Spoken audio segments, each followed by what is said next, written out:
स्वागत है आप सभी का SCCN न्यूज के इस बुलेटिन में। आइए सबसे पहले नजर डालते हैं आज की सुर्खियों पर। नक्सल प्रभावित टोटो के रेंगड़ा हातू में IED ब्लास्ट में 10 वर्षीय बच्चे की मौत, पूरे गांव में पसरा सन्नाटा। चाईबासा SP ने की घटना की पुष्टि, पुलिस ऑपरेशन में जुटी। नक्सलियों द्वारा लगाए IED ब्लास्ट में अब तक कई लोगों की हो चुकी है मौत। घाटशिला में स्थापित सोना देवी अंतर्राष्ट्रीय विश्वविद्यालय का लोगो व वेबसाइट की लॉन्चिंग। अतिथियों में थाईलैंड, नेपाल व म्यांमार के गणमान्य हुए शामिल। सम्मानित अतिथि SSP प्रभात कुमार ने भी कार्यक्रम में की शिरकत। 25 एकड़ भूमि में फैले इस विश्वविद्यालय में स्टडी के लिए उपलब्ध होंगे सभी ब्रांच। बहरागोड़ा वन क्षेत्र में 200 से ज्यादा हाथियों का पहुंचा झुंड, भयाक्रांत ग्रामीणों में मची खलबली। वन विभाग अलर्ट, ग्रामीणों के बीच बांटे गए मशाल, पटाखे व टॉर्च। हाथियों से होने वाले जान माल की क्षति को लेकर ग्रामीण परेशान। आइए बात करते हैं नक्सलियों द्वारा लगाए गए IED ब्लास्ट से 10 वर्षीय बच्चे की मौत की। चाईबासा के रेंगड़ा हातू गांव से सटे तेंदा जंगल में नक्सलियों द्वारा लगाए गए IED ब्लास्ट में 10 वर्षीय बच्चे की मौत हो गई है। ऐसा बताया जाता है कि जंगल में जाते समय बच्चे का पैर IED पर पड़ गया, जिससे जोरदार धमाका हुआ, जिसमें बच्चे को गंभीर चोट आई। जब तक उसे अस्पताल ले जाया जाता तब तक उसकी मौत हो गई। घटना की सूचना के बाद जिला पुलिस बल के जवानों ने CRPF के साथ मिलकर नक्सलियों के खिलाफ सर्च अभियान शुरू किया है। पश्चिम सिंहभूम जिले के नक्सल प्रभावित क्षेत्र टोटो थाना क्षेत्र के रेंगड़ा हातू में गुरुवार की शाम एक IED विस्फोट में एक 10 वर्षीय बच्चे की मौत हो गई है। घटना टोटो थाना क्षेत्र के रेंगड़ा हातू गांव स्थित तेंदा जंगल में हुई है, जहां एक प्रेशर IED का जोरदार धमाका हुआ। कहते हैं कि बच्चे का पैर IED पर पड़ जाने से यह ब्लास्ट हुआ है। पुलिस अधीक्षक आशुतोष शेखर ने घटना की पुष्टि की है। बताते चले कि पश्चिम सिंहभूम जिले के नक्सल प्रभावित क्षेत्रों में नक्सलियों के द्वारा जगह जगह IED विस्फोटक जमीन में लगाए गए हैं, जिसकी चपेट में आने से आए दिन ग्रामीण घायल हो रहे हैं और कई ग्रामीणों की मौतें भी हो चुकी हैं। आइए बात करते हैं घाटशिला में स्थापित सोना देवी विश्वविद्यालय का लोगो और वेबसाइट लॉन्चिंग की। पूर्वी सिंहभूम के घाटशिला स्थित सोना देवी विश्वविद्यालय का लोगो और वेबसाइट की लॉन्चिंग बिष्टुपुर के रमाजा होटल में की गई। इस अवसर पर मुख्य अतिथि के तौर पर भारत में रॉयल थाई महावाणिज्य दूत कुमारी अचरापन यप्रपास, विशिष्ट अतिथि के तौर पर म्यांमार के कॉन्सुलेट जनरल टीन मोई, नेपाल के कॉन्सुलेट जनरल एशोर राज पौडेल, सम्मानित अतिथि के तौर पर SSP प्रभात कुमार सहित विश्वविद्यालय की वाइस चांसलर डॉक्टर लिपि घोष मुख्य रूप से उपस्थित थी। झारखंड में पहला और एकमात्र सोना देवी विश्वविद्यालय ऐसा है जिसकी स्थापना के साथ ही विभिन्न कोर्स के लिए अंतर्राष्ट्रीय विश्वविद्यालय के साथ समझौता हुआ है, जिसमें स्टूडेंट एक्सचेंज प्रोग्राम के तहत थाईलैंड, म्यांमार, नेपाल सहित अन्य देशों के विभिन्न विश्वविद्यालयों से सोना देवी विश्वविद्यालय में अध्ययन और रिसर्च के लिए आएंगे। वहीं सोना देवी विश्वविद्यालय के छात्र भी इन देश के विश्वविद्यालयों में अध्ययन और रिसर्च के लिए जाएंगे। आज कृषि, मत्स्य पालन और पर्यटन कोर्स के लिए थाईलैंड, म्यांमार, नेपाल सरकार के साथ समझौते पर हस्ताक्षर किए गए। इससे पहले मुख्य अतिथि कुमारी अचरापन यप्रपास ने सोना देवी विश्वविद्यालय के लोगो का अनावरण किया और सम्मानित अतिथि SSP प्रभात कुमार ने विश्वविद्यालय की वेबसाइट का लोकार्पण किया। सोना देवी विश्वविद्यालय की कुलपति प्रोफेसर डॉक्टर लिपि घोष ने विश्वविद्यालय के भविष्य की योजनाओं के साथ ही गुणवत्तापूर्ण रोजगार परक शिक्षा को स्थापित करने हेतु किए जाने वाले प्रयासों की चर्चा की, जबकि विश्वविद्यालय के चेयरमैन प्रभाकर सिंह ने सोना देवी विश्वविद्यालय की स्थापना का उद्देश्य और प्रबंधन की सोच पर अपने विचार रखे। उल्लेखनीय है कि झारखंड सरकार द्वारा विश्वविद्यालय अधिनियम के पारित होने और UGC से मान्यता मिलने के बाद 2023 में सोना देवी विश्वविद्यालय की स्थापना की गई। विश्वविद्यालय 25 एकड़ भूमि में फैला है। इसका परिसर प्रशासनिक भवन, कक्षाओं और प्रयोगशालाओं के साथ तैयार किया गया है। देश के पूर्वी क्षेत्र में अकादमिक उत्कृष्टता के केंद्र के रूप में विश्वविद्यालय की स्थापना को सुनिश्चित करने के लिए प्रबंधन प्रतिबद्ध है। सोना देवी विश्वविद्यालय नर्सिंग, फार्मेसी, पैरामेडिकल, कृषि, मत्स्य पालन, BBA, MBA, मानविकी और सामाजिक विज्ञान, BTech, IT और कंप्यूटर प्रोग्राम में UG और PG पाठ्यक्रम प्रदान करेगा।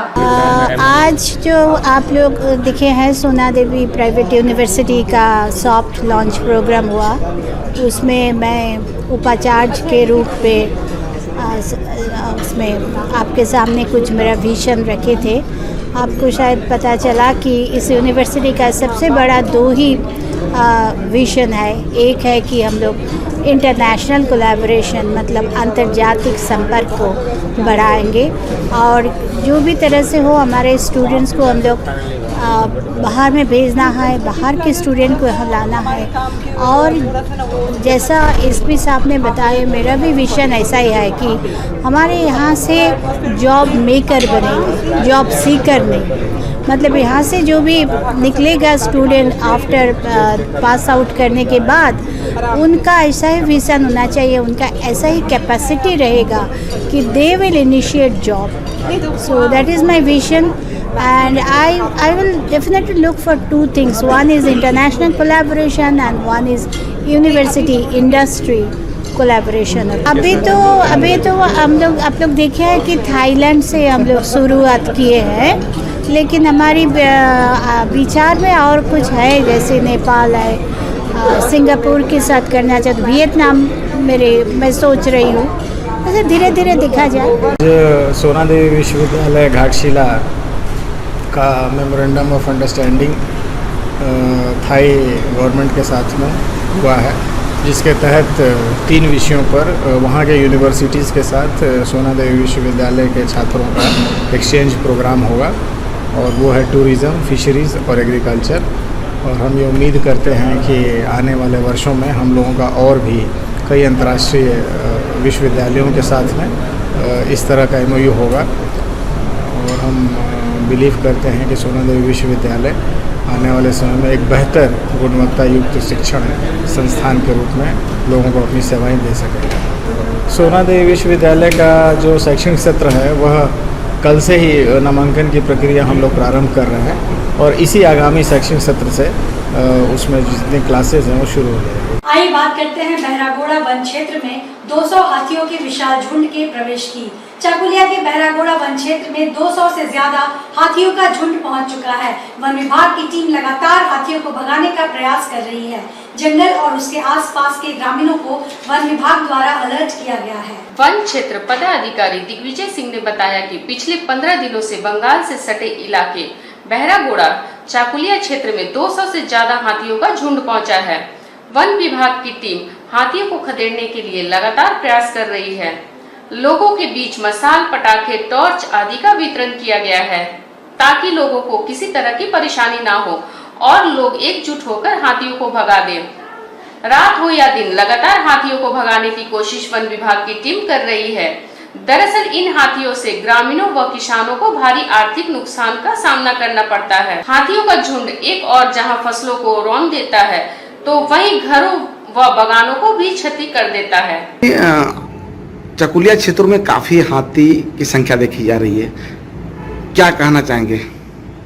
देखिए, चाकुलिया क्षेत्र में, और चाकुलिया चूँकि बंगाल से सटा हुआ क्षेत्र है, और बंगाल और चाकुलिया में फिलहाल अभी 200 से ऊपर ही हाथी का जो है जत्था भी घूम रहा है।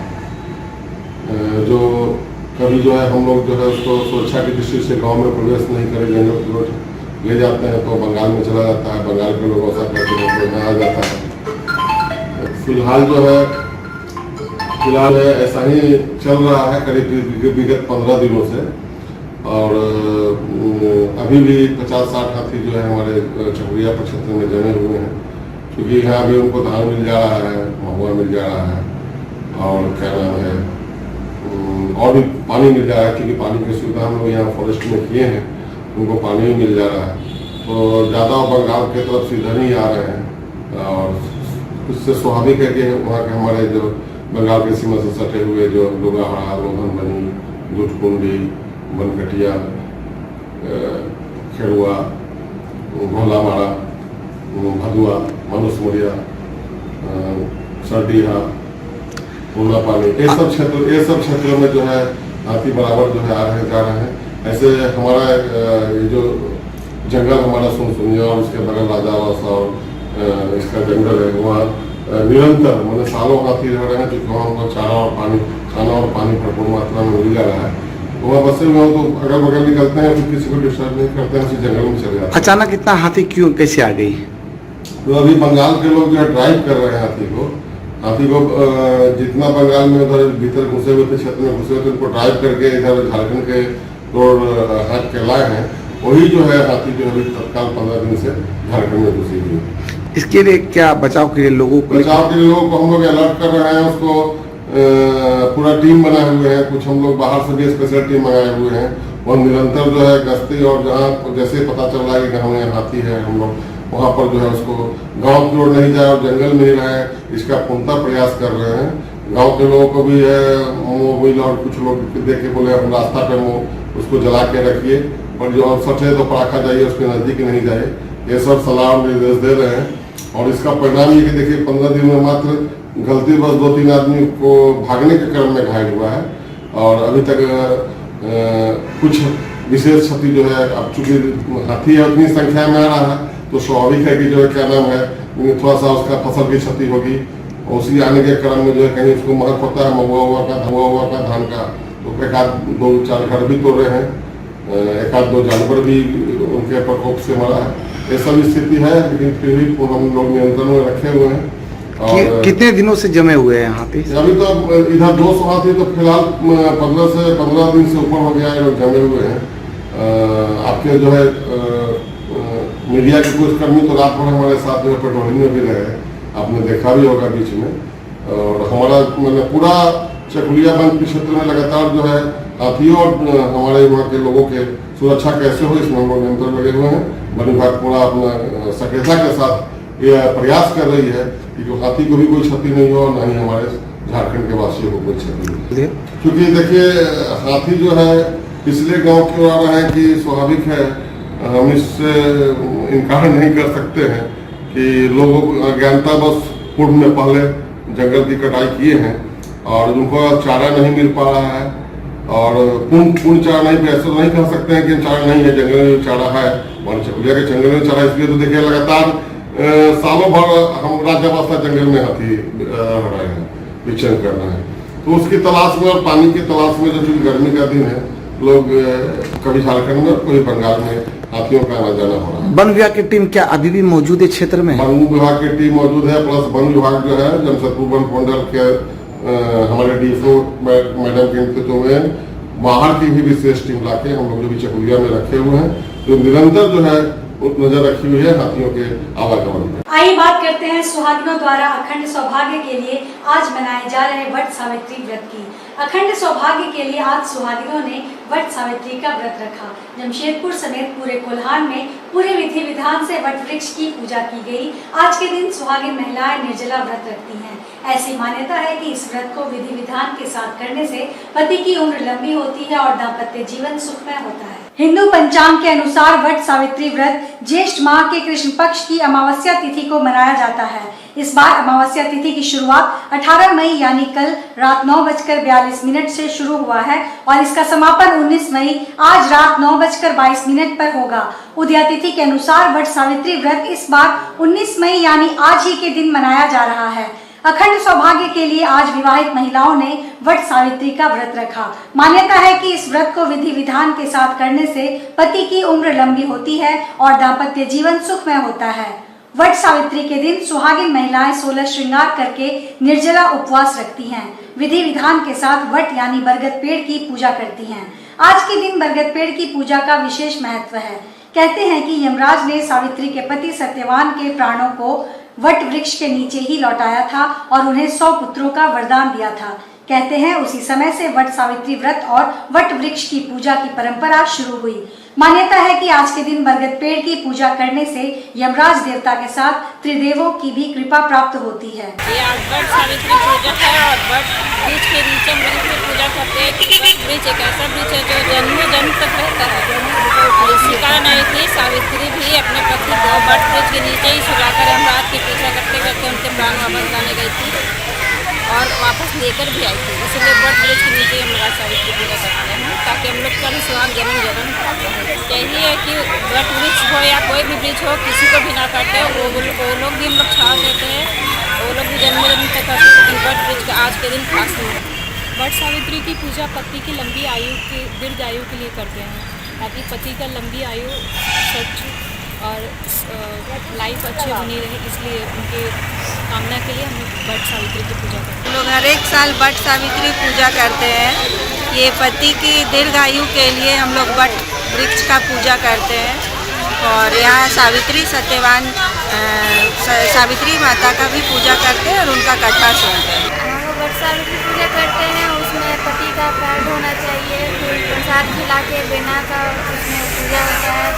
पूजा करके उसके बाद पानी पिला के फिर पति अपने हाथ से पानी पिलाएंगे, फिर जाके हमें फास्ट तोड़ना चाहिए। क्या कहना चाहेंगे, वट सावित्री पूजा क्यों किया जाता है?